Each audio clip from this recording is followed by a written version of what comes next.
12 days ago, my brother Gareth walked into the restaurant where I work with 11 other family members and proceeded to humiliate me in front of every customer and coworker present. Today, I have 107 unread messages from various family members and numbers I don't recognize, all screaming variations of, "Please call us back and your father is in the hospital. He needs you." I haven't opened a single one, and I'm not going to because I've been waiting 8 years for this exact moment. Let me back up because you need to understand something crucial. I'm not some shocked, heartbroken victim scrambling to figure out what just happened. I'm 31 years old and I've spent the last 8 years of my life preparing for the day my family would need me. Because I knew it would happen eventually. Rich people always think their money will last forever, and their kids will bail them out when it doesn't. I've been working at this restaurant for 14 months specifically because I knew they'd find me here eventually. I left breadcrumbs. I wanted them to see me. I'm getting ahead of myself, but I'm furious just thinking about it, so buckle up, because this gets so much worse before it gets better. 8 years ago, I was 23, and I told my father Hugo that I wasn't going to work for his commercial property development company. That's it. That's the crime that got me erased from the family. Yes, I wanted to teach history, maybe coach high school sports, do something that actually mattered instead of helping rich people get richer by buying up buildings and hiking rent.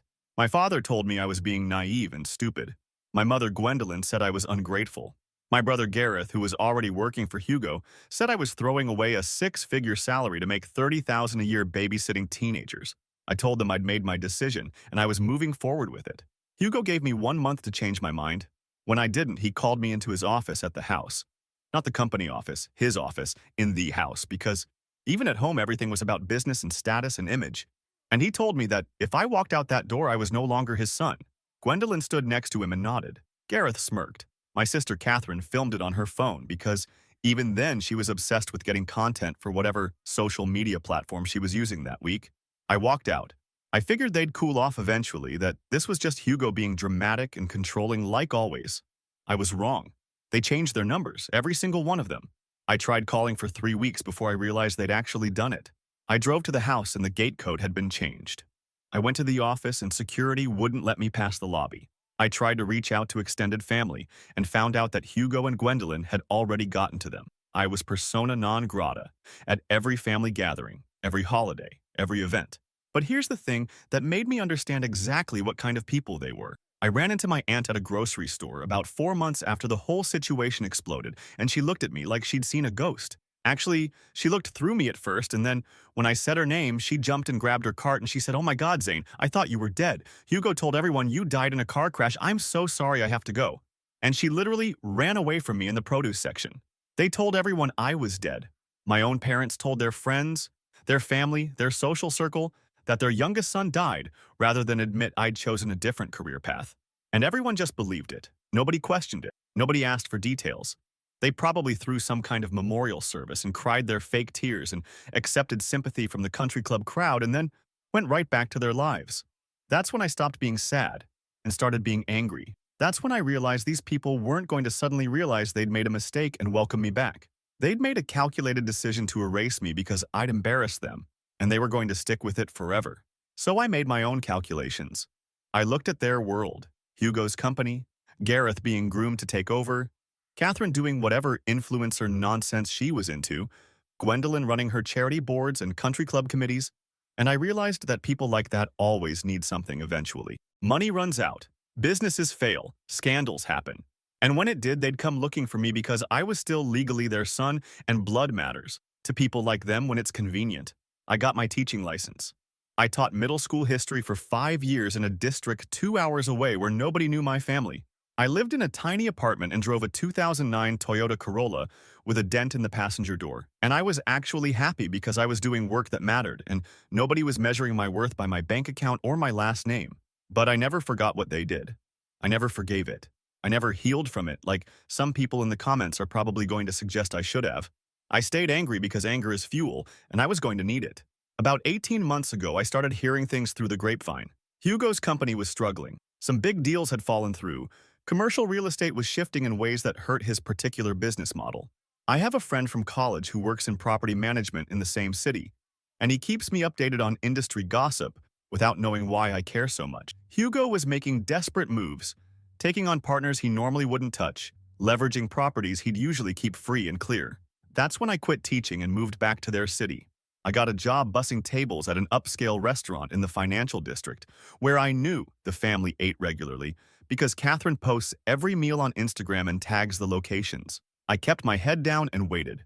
And 12 days ago on a Thursday night at 7:15 p.m., my brother Gareth walked through that door with his fiancée Ella and 10 other family members trailing behind them. And I knew the moment I'd been preparing for had finally arrived.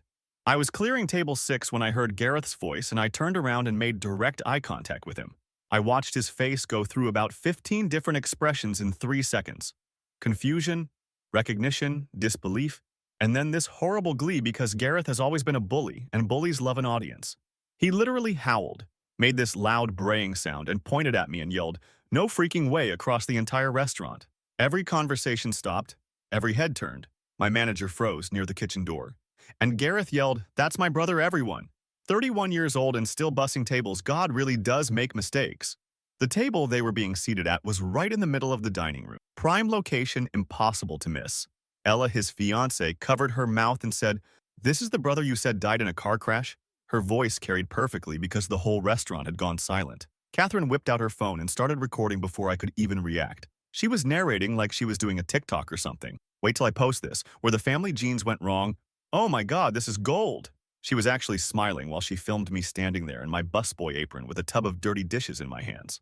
Hugo pushed past Gareth and slammed his black American Express card down on my tray. The dishes rattled. He said, "Serve us tonight and I'll triple your monthly salary. Shouldn't take more than $200, right?" And the entire table laughed. All 12 of them laughed like that was the funniest thing they'd ever heard. Gwendolyn was right behind Hugo, and she made this show of looking around the restaurant, and then she stage whispered loud enough for everyone within 30 feet to hear, "We tell the country club you're our gardener's son." Can you imagine if people knew? Ella was staring at me like I was something she'd found on the bottom of her shoe. She said, "Can he even read the menu?" And Gareth said, "Barely. We're shocked he graduated middle school." More laughter. Someone at a nearby table had their phone out filming too. Here's what I did. I set down the tub of dishes very carefully on the nearest table. I looked at each one of them for a long moment. Gareth, who'd been competing with me his whole life even when we were kids, and he was winning by every metric our parents cared about. Catherine, who'd turned cruelty into content for online strangers. Hugo, who measured human worth by quarterly earnings. Gwendolyn, who cared more about what the country club ladies thought than about her own children. And I smiled. Not a friendly smile. The kind of smile you give someone when you know something they don't know yet. Then I untied my apron and I walked out of that restaurant, and I haven't been back. My manager called me 4 times that night. I didn't answer. He texted asking what happened and was I okay and did I need to talk about it. I texted back that I quit effective immediately and thanked him for the opportunity. He responded that I was one of his best workers and if I ever needed a reference to let him know. That was the end of that.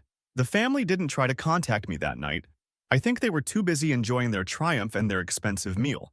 But the next morning my phone started buzzing. Unknown number after unknown number. I let them all go to voicemail. I still have them saved. Gareth's voice tight with something I'd never heard from him before. Panic. Saying, "We need to talk, Zane. Call me back on this number, it's important." Catherine crying actual tears saying, "Please, Zane. We didn't mean it. We were just joking around."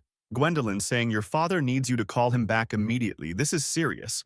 I deleted none of them, and I responded to none of them. You know why? Because 8 years ago when I needed them, I got told I was dead. When I needed family, I got a closed gate and changed numbers and relatives running away from me in grocery stores. When I needed basic human decency, I got erased from existence. The messages kept coming. Different numbers because they figured out I wasn't answering unknown calls, so they started using other people's phones. I recognized some of the numbers from Hugo's business associates, some of Catherine's friends, random numbers that had to be extended family or country club connections.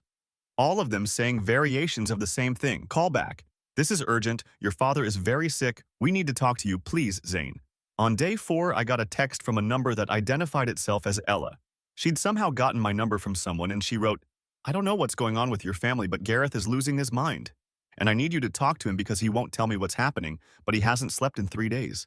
I didn't respond to her either. By day 8, the messages had gotten desperate. Hugo apparently collapsed, or so they claim in about 40 different voicemails and texts. He's in the hospital. He's asking for me specifically. The doctors say stress. I'm the only one who can help with whatever situation they're in that I still don't fully understand, but I can guess. And here's what I know that they don't know I know. I've been following Hugo's company very carefully through public records and industry contacts, and filings that are available to anyone who knows where to look. The company isn't just struggling, it's collapsing. Hugo took on private investors about 8 months ago when he was desperate for capital, and those investors have some very specific contract clauses about ownership, succession, and family involvement in the business. Specifically, the contracts require that all of Hugo's children be active participants in the company for it to remain under family control.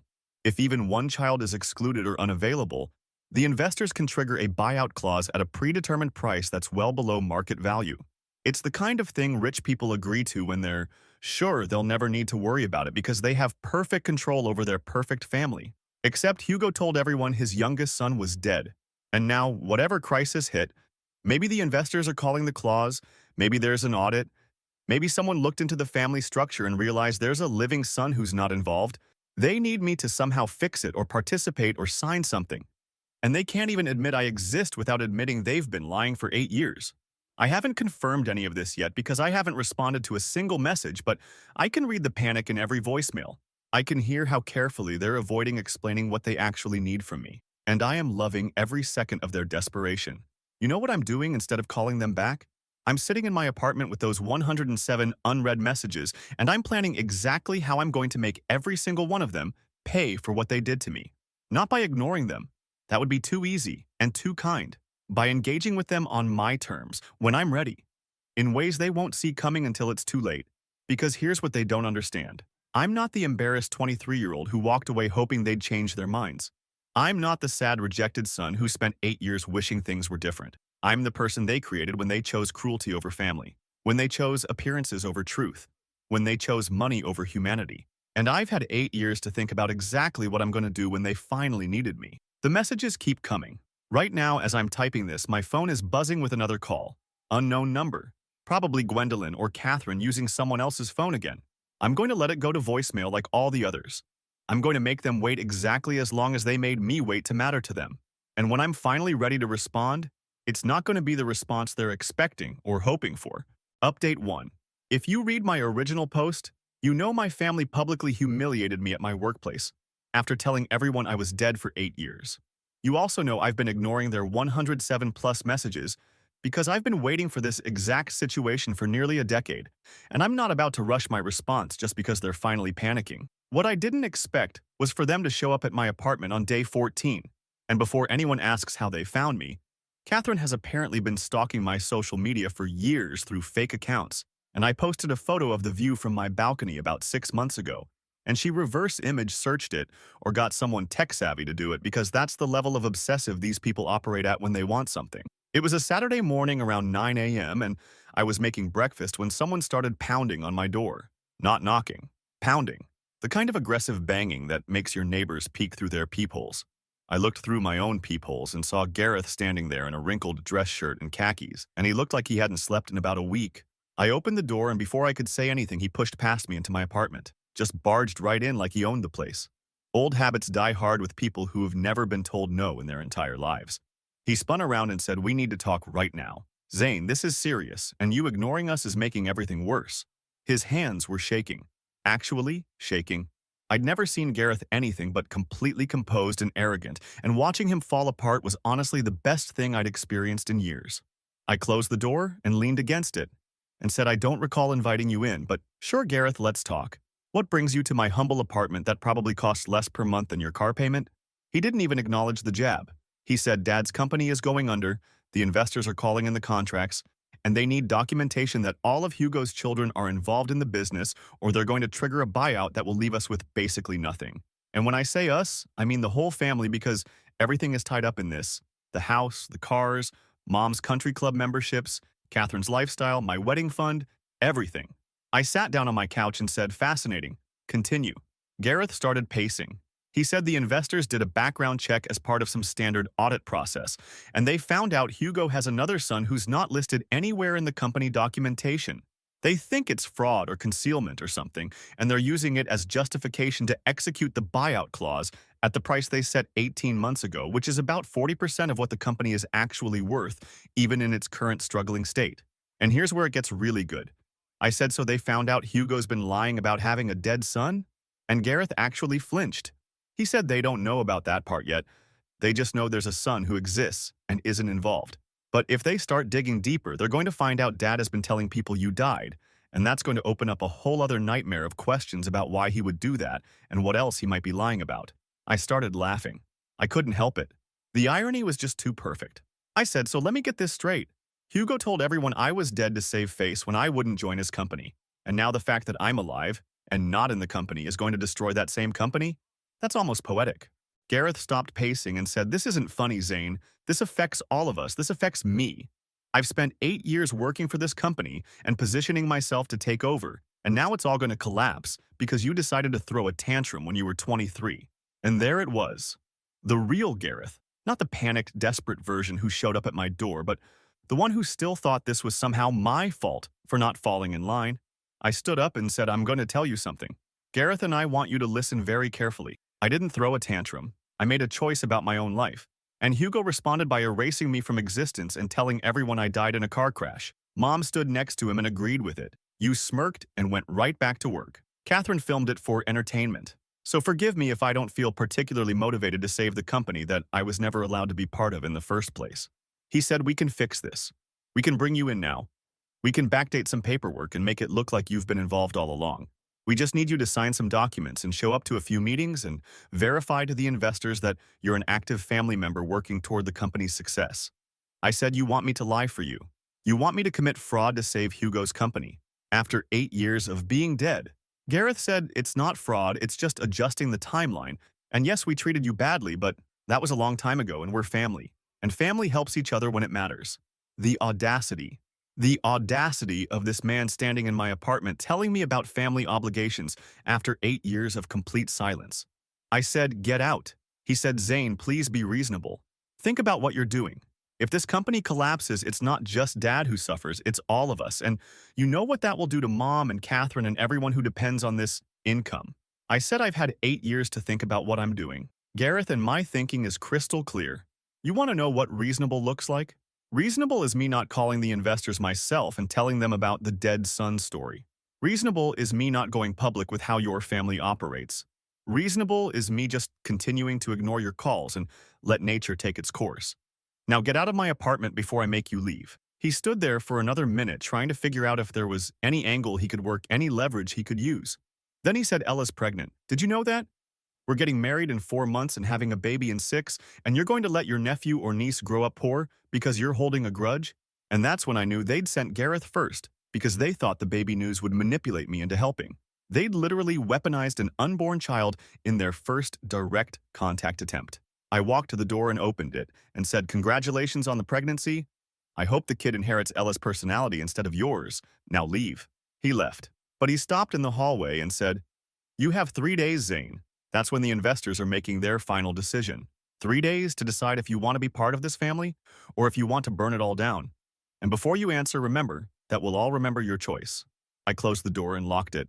Then I texted my college friend who works in property management and asked him to connect me with someone who knows contract law and investor relations. Because if Gareth thought I was just going to sit here and let them figure out their own solution, he was very, very wrong. About 2 hours later, there was another knock. Softer this time. I checked and it was Catherine. She was alone and she was crying. I opened the door and she said, can I please come in? Zane, I'm not here to yell at you or pressure you. I just want to talk. I let her in. Not because I felt sorry for her, but because I wanted to hear what approach they'd decided to try after Gareth's failure. She sat on my couch and said I deleted the video from the restaurant. I deleted all the posts I made about you over the years. I know that doesn't fix anything, but I wanted you to know I did it. And she pulled out her phone and showed me her Instagram and TikTok, and there was nothing about me anywhere on her profiles. I said, why now, Catherine? Why delete everything after keeping it up for however long? She said because Ella saw the restaurant video and she told Gareth she didn't want to marry into a family that treats people like that.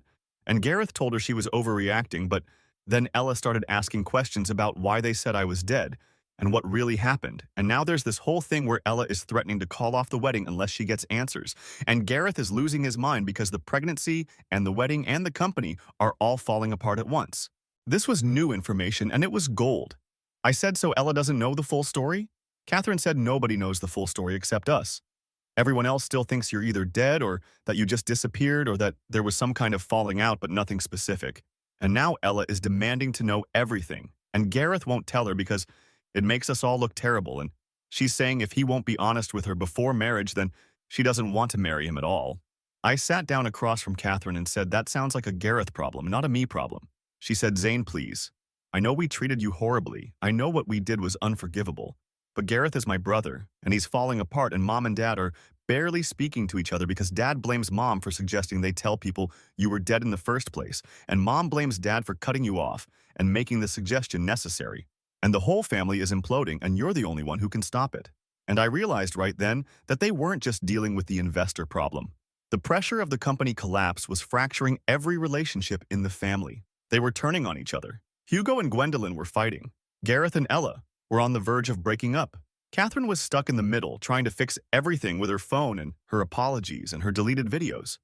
I said, Catherine, I appreciate you coming here and being honest about the situation, but I need you to understand something. I spent 8 years being dead to this family. 8 years of holidays alone and birthdays alone, and every major life event happening without any of you caring or checking in or wondering if maybe you'd made a mistake.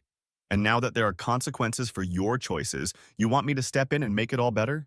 She said, we were wrong, Zane. We were so wrong. And if I could go back and change it, I would. But I can't. None of us can. We can only try to fix it now and move forward.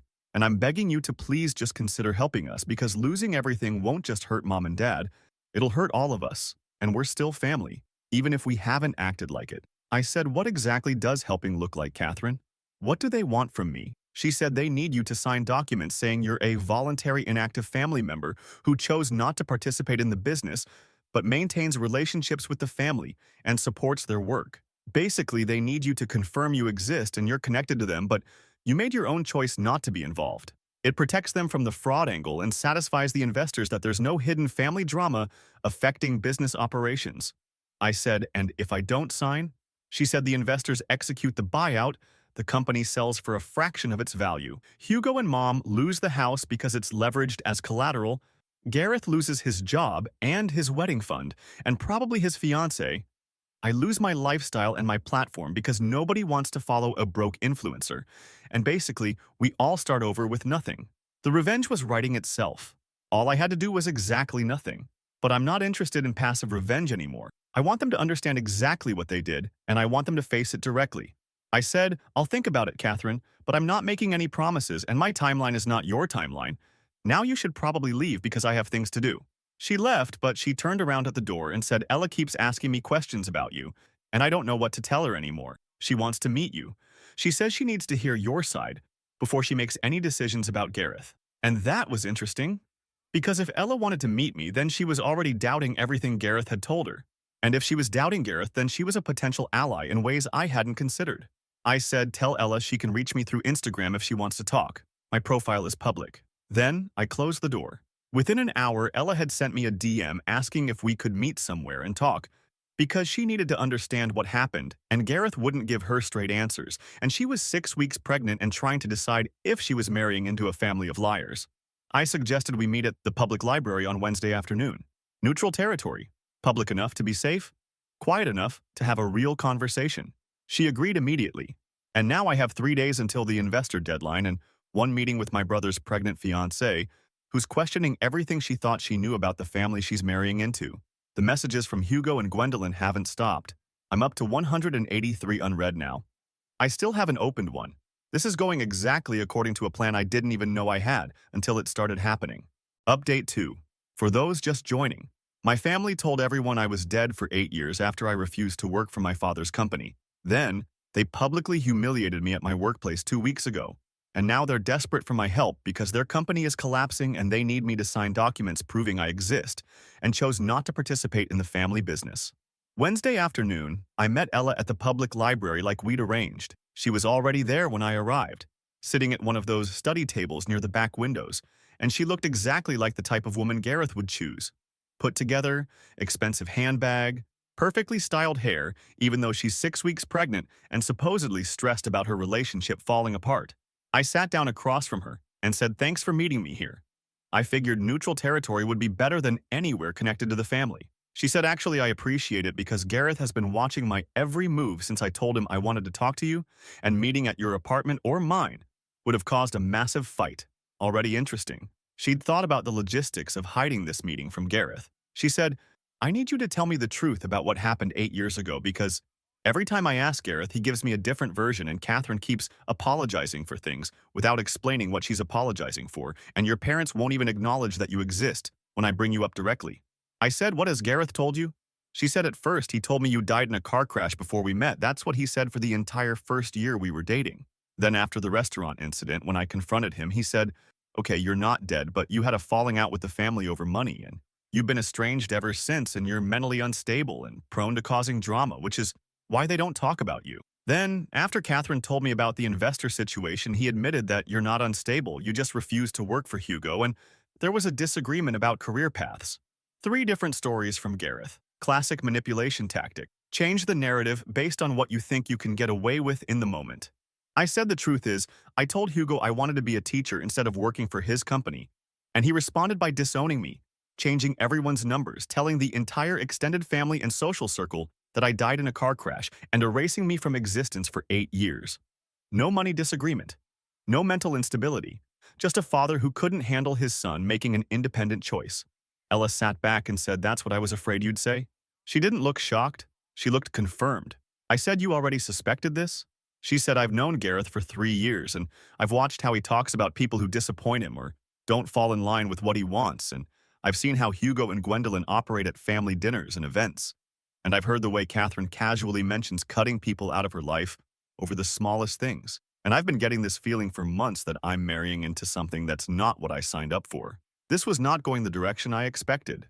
I said, so why are you still marrying him? She said, because I'm pregnant and my family is very traditional and very Catholic, and they expect me to marry the father of my child.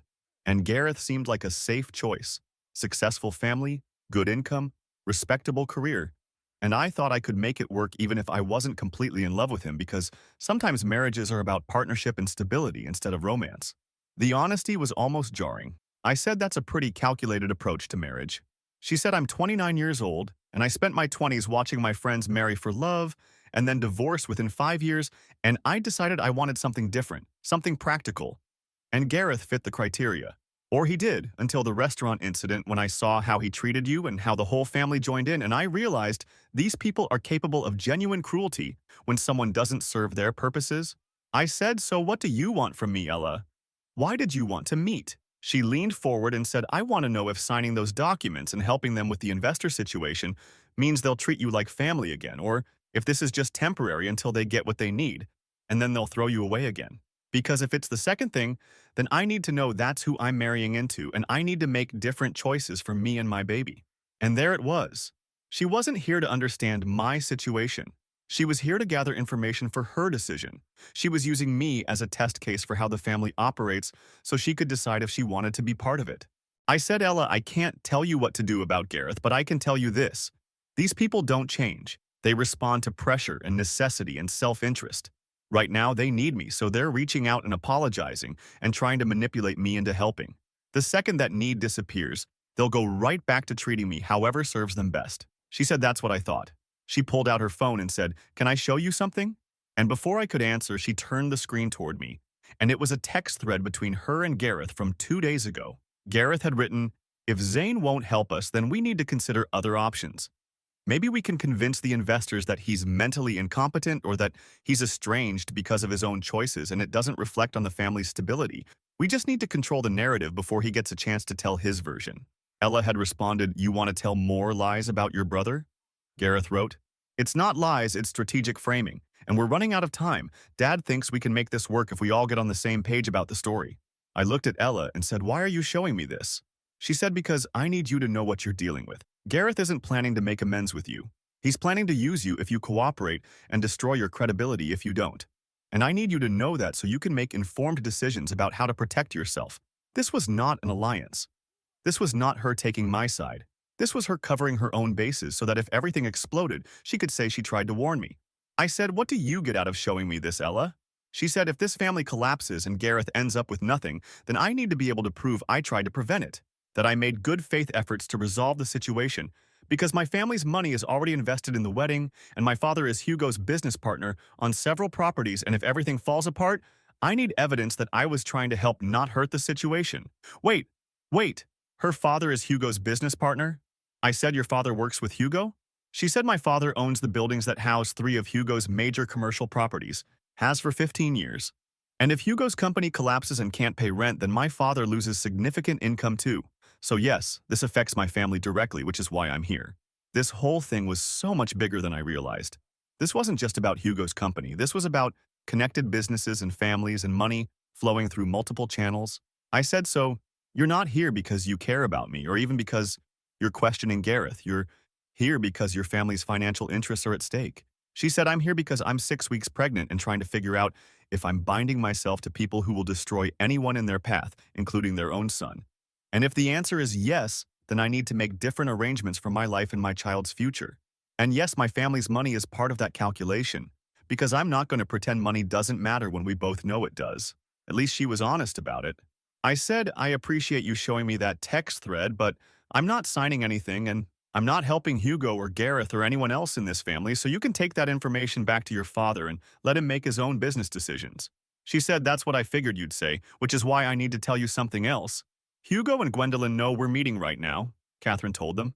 They're probably on their way here, or they're waiting at your apartment or somewhere they think they can corner you, because they're running out of time and they're getting desperate. I stood up and said, you need to leave Ella, and you need to figure out what you're doing with your life, but leave me out of your calculations. She stood too and said, one more thing, Zane. Gareth has been telling people you're trying to extort the family for money in exchange for signing the documents. He's building a narrative where you're the villain who's taking advantage of a crisis. So whatever you're planning to do, you should know that he's already working on making you look like the bad guy. Then she left, just walked out of the library like she'd completed a business transaction. I sat back down and tried to process everything. Ella's father is Hugo's business partner. Multiple families have money tied up in this situation. Gareth is already spreading lies about me extorting them, and Hugo and Gwendolyn might be waiting for me somewhere. I left through the back exit of the library and took a different route home. But sure enough, when I got to my apartment complex, there was a black Mercedes SUV parked near the entrance, and I recognized it as Hugo's car from the dealership logo on the license plate frame. I parked 2 streets over and walked around to see if I could spot them. Hugo was sitting in the driver's seat. Gwendolyn was in the passenger seat. They'd been waiting for however long it took for me to come home. I could have avoided them. I could have gone somewhere else and waited them out, but I'd been waiting 8 years for Hugo to have to face me directly and ask for what he needed, instead of dismissing me or erasing me. I walked up to the driver's side window and knocked. Hugo nearly jumped out of his seat. He rolled down the window and said, Zane, we need to talk. I said, you've been sending me messages for 2 weeks, Hugo. You've had plenty of opportunities to talk. He said, not like this, not where I have to see you and say this to your face. We need you to sign the documents. We need you to help us. And yes, we treated you terribly 8 years ago, but that's in the past, and we need to focus on the present situation. Gwendolyn leaned over and said, please, Zane, we're losing everything. The house is going to be foreclosed on. Catherine has already had to move back in with us because she can't afford her apartment anymore. Gareth's wedding is canceled unless we can fix this in the next 48 hours. I said that sounds like a lot of consequences for your choices. Hugo said, you think this is about punishment? You think this is about revenge? This is about survival, Zane. This is about family. And I know we made mistakes, but you have the power to fix this, and you're choosing not to out of spite. I said no, Hugo. I'm choosing not to because I spent 8 years learning that I don't exist to fix your problems or make your life easier, or sacrifice my dignity so you can maintain your status. You want to know what the last 8 years taught me? That I'm better off without any of you. Gwendolyn started crying. Actual tears? She said we told people you were dead because it was easier than admitting our son rejected us. Easier than facing the shame at the country club and the questions from our friends about what we did wrong as parents. We were wrong, Zane. We were so wrong. But we're begging you now to please help us. And I saw it, finally. The real reason they'd cut me off so completely. It wasn't just about me refusing to work for the company. It was about their egos, their image, their inability to accept that someone would choose differently than what they wanted. They'd rather I be dead than be a teacher because at least dead was tragic and sympathetic, while teaching was embarrassing to them. I said you chose image over me. You chose your country club reputation over your own son. And now that your image is falling apart anyway, you want me to put it back together for you? Hugo said we can make this right, Zane. We can bring you back into the family. We can start over. I said I don't want to be in your family, Hugo. I stopped wanting that about 6 years ago when I realized I was happier without you than I ever was with you. And whatever happens to your company and your house and your lifestyle is something you earned through your own choices. He said, if you don't sign those documents by Friday afternoon, the investors execute the buyout, and we lose everything, and that blood is on your hands. And there was the real Hugo, not the begging, desperate father, but the man who still thought he could manipulate and threaten and guilt me into compliance. I said the blood is on your hands, Hugo, for building a business on lies and appearances and treating people like disposable assets. I'm just declining to be your lifeline. I walked away from the car. Hugo got out and yelled after me that I'd regret this, that I was destroying my own family, that he'd make sure everyone knew what I'd done. I kept walking, went into my building through the back entrance, got to my apartment and locked every lock. And then I called my college friend who'd connected me with the contract lawyer, and I said I need to know exactly what happens if I go to the investors directly and tell them the whole story about Hugo telling everyone I was dead. He said if you do that, you'll destroy any chance of them keeping the company. The investors will absolutely execute the buyout, but you'll also potentially open up Hugo to legal issues if the investors think he's been deliberately fraudulent.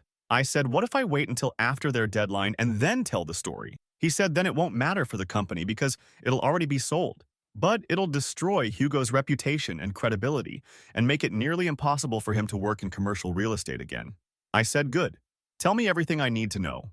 The deadline is Friday at 5 p.m. I have 36 hours to decide exactly how I want to burn this to the ground. And I'm leaning toward waiting until 5:01 p.m. and then making sure everyone knows exactly what Hugo did and why his company deserved to fail. Final update. Quick recap for anyone new. Family disowned me 8 years ago for becoming a teacher instead of joining the family business, told everyone I was dead, publicly humiliated me at my workplace 2 weeks ago, now desperately need me to sign documents to save their collapsing company by Friday 5 p.m., or they lose everything. Thursday night at 11 p.m., my apartment buzzer rang and it was Gareth again. I didn't let him up. He stood outside pressing the buzzer over and over until other residents started yelling at him to leave. Then he started calling my phone from different numbers, and I answered one just to see how desperate he'd gotten. He said, Zane, please. I'm begging you. Just listen to me for 5 minutes. His voice was wrecked. Ella left him. She moved back to her parents' house that afternoon and told him she's not marrying someone who lies about having a dead brother and then tries to manipulate that same brother into saving his family business. She's keeping the baby, but the wedding is off, and her father pulled out of 3 business partnerships with Hugo, which accelerated the whole investor situation even faster. I said that sounds like Ella made a smart choice. He said, you don't understand what you've done. You've destroyed my entire life. My fiancé is gone. My job is disappearing. My future is completely gone. And for what? Because Dad hurt your feelings 8 years ago? And there it was. Still minimizing what they did. Still acting like this was about hurt feelings instead of being erased from existence. I said, Gareth, I need you to hear this very clearly. Hugo didn't hurt my feelings. He told the entire family and everyone you know that I died. He made you all complicit in that lie for 8 years. And now that there are consequences for that choice, you want me to fix it so you can go back to pretending I don't exist? That's not happening. He said, what do you want from us, Zane? Money? An apology? A position in what's left of the company? Tell me what it takes to get you to sign those documents because we have less than 18 hours and I will give you whatever you want. I said I want you to understand that actions have consequences and that treating people like disposable objects eventually catches up with you. That's it. That's what I want. And I'm getting it right now by watching you panic. He said you're enjoying this. You're actually enjoying watching us suffer. I said, yes, Gareth, I absolutely am because I spent 8 years being dead to you and now you get to spend the rest of your life dealing with the fact that your own choices destroyed everything you had. How does that feel? He hung up. Then he sent me about 40 text messages over the next 2 hours alternating between begging and threatening and trying to guilt me about Catherine and Gwendolyn, who apparently were both having complete breakdowns over the impending loss of the house and their lifestyle. I turned my phone off and slept better than I had in years. Friday morning, I woke up at 6 a.m., and I knew exactly what I was going to do. My college friend had given me the contact information for 2 of the investors handling Hugo's company situation, and I'd spent Thursday night writing a detailed account of the entire dead son situation with specific dates and names and events that could be verified by anyone who bothered to check. But I wasn't going to send it to the investors. That would just help them make their business decision, and they were already going to execute the buyout based on Hugo's failure to have all his children involved. The investors didn't need my help. I was going to send it to everyone else. I spent Friday morning compiling a list of every person in Hugo and Gwendolyn's social circle whose contact information I could find through public records and social media. Country club members, business associates, charity board directors that Gwendolyn worked with, the alumni association from Hugo's university, Catherine's influencer friends whose profiles were all public, extended family members who'd believed the car crash story. I wrote a single message explaining exactly what happened 8 years ago and exactly why the family was now losing everything. I included screenshots of the text messages from the past 2 weeks where Catherine admitted to deleting videos of me, where Gareth tried to manipulate me with the pregnancy news, where Hugo threatened me in the parking lot. I included the dates I'd tried to contact them after being cut off and the specific lies they'd told about my death. I didn't embellish anything. I didn't add drama.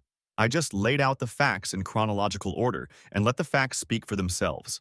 At 4 p.m., I was sitting in my apartment with the message ready to send to 127 different people. The deadline was in 1 hour. I wanted to wait until after it passed, so there was no chance anyone could claim I was trying to influence the business situation for my own benefit. At 4:30, my door buzzer rang again, and this time it was all of them. Hugo, Gwendolyn, Gareth, and Catherine. I could see them on the security camera monitor in my building lobby. Hugo was yelling at the camera to let them up. Gwendolyn was crying. Catherine was on her phone, probably trying to call me. Gareth was pacing. I went downstairs. Not to let them up, but to face them one final time before everything came apart. I walked into the lobby and said, "You have 30 minutes before your deadline, and you're wasting it standing in my building." Hugo said, "We came to tell you that we accept full responsibility for what we did to you 8 years ago. We were wrong. We were terrible parents and siblings.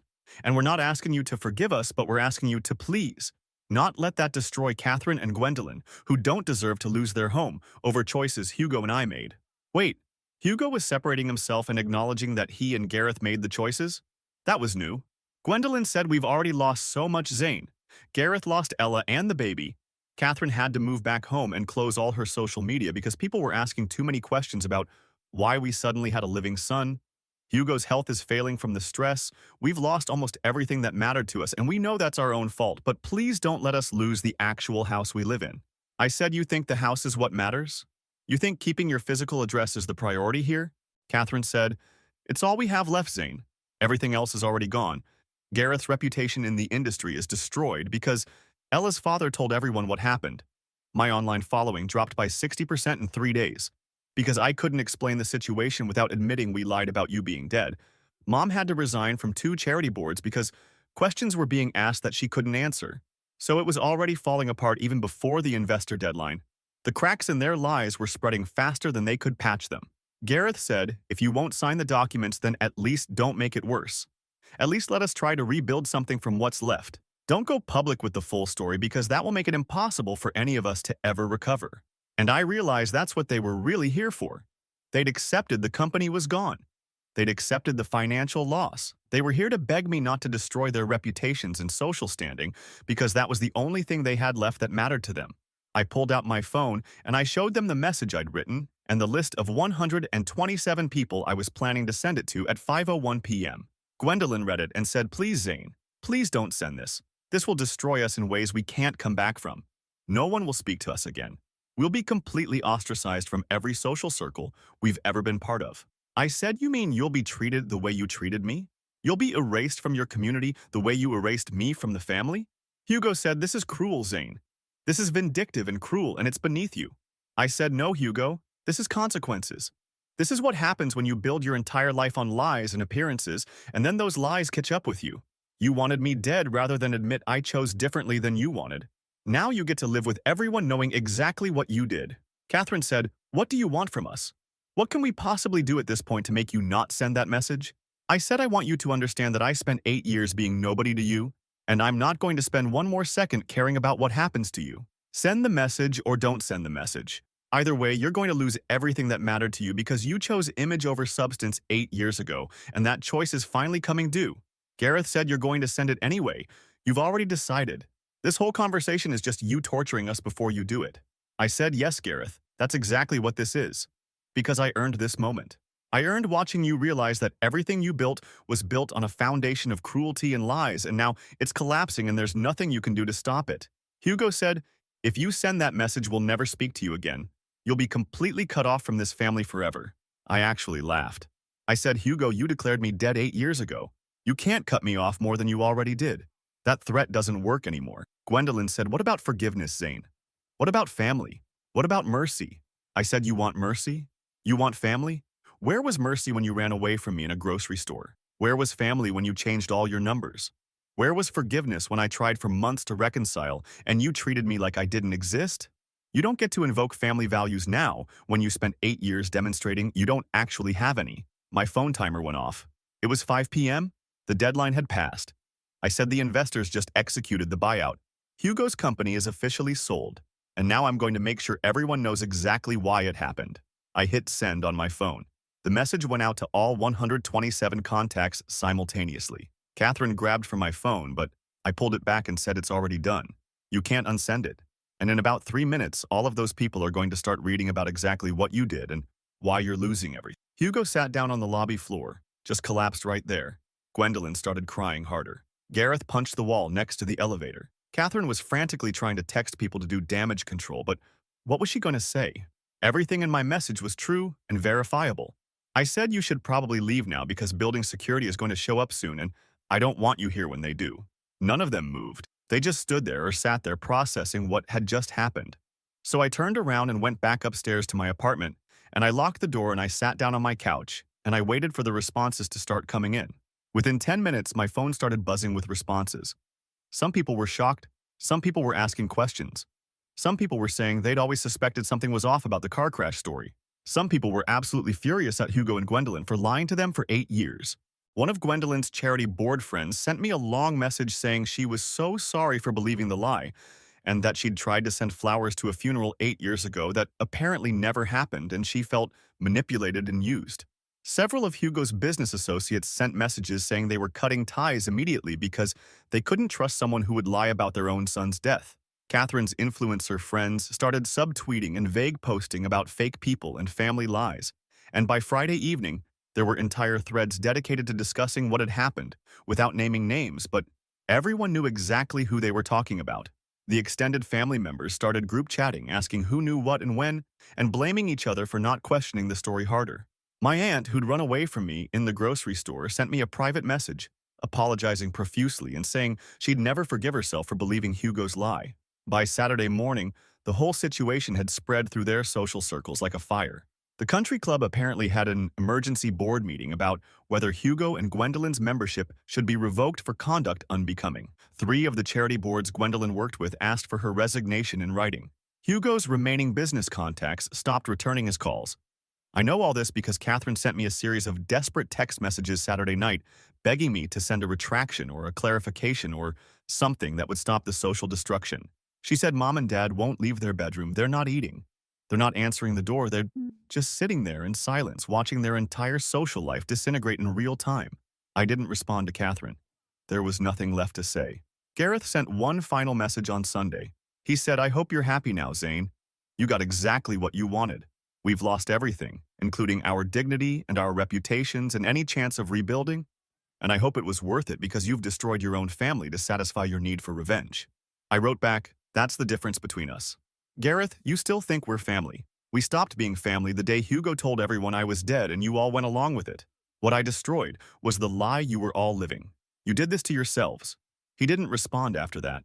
It's been 3 weeks since the deadline passed and since I sent that message. Hugo and Gwendolyn have moved out of their house into a rental apartment in a different part of the city where no one knows them. Catherine deleted all her social media completely and got a regular job working retail because her influencer career is finished. Gareth is working for a different company in a junior position, making a fraction of what he made at Hugo's firm. And from what I hear through mutual contacts, he's miserable and bitter and telling anyone who will listen that I destroyed the family out of spite. Ella had her baby last week, a girl, and she sent me a single message saying thank you for being honest with me about who I was almost marrying. She's raising the baby on her own with her family's support, and Gareth has visitation rights, but that's it. As for me, I went back to teaching. Got a position at a high school 2 districts over. Starting in the fall, I'm living in the same apartment and driving the same beat-up Toyota. And I'm exactly as happy as I was before any of this started, except now I don't have that weight of waiting for them to need me. Because they did need me. They needed me, desperately. And I had the power to save them, and I chose not to, and I don't feel guilty about it for even 1 second. Some people in the comments are probably going to say, I went too far, or that I should have been the bigger person, or that destroying them didn't actually help me. And to those people, I say you weren't erased from existence for 8 years. You weren't told you were dead to your own family. You weren't humiliated in front of a restaurant full of strangers by people who should have loved you. I don't need to be the bigger person. I needed to be the person who made them face consequences for their choices. And that's exactly what I did. Hugo built his life on appearances and lies. Gwendolyn chose country club approval over her own son. Gareth competed with me for parents' approval, even when I wasn't there to compete back. Catherine turned every moment into content for strangers. They chose those things over basic human decency, and now they're living with the results. And I'm living with the result that I don't have to care about them anymore. I don't have to wonder if they'll change, or if they'll reach out, or if there's any hope for reconciliation. It's done. It's over. They're nothing to me now, and that's exactly what they made me to them 8 years ago. The difference is I chose it this time, and that feels like winning.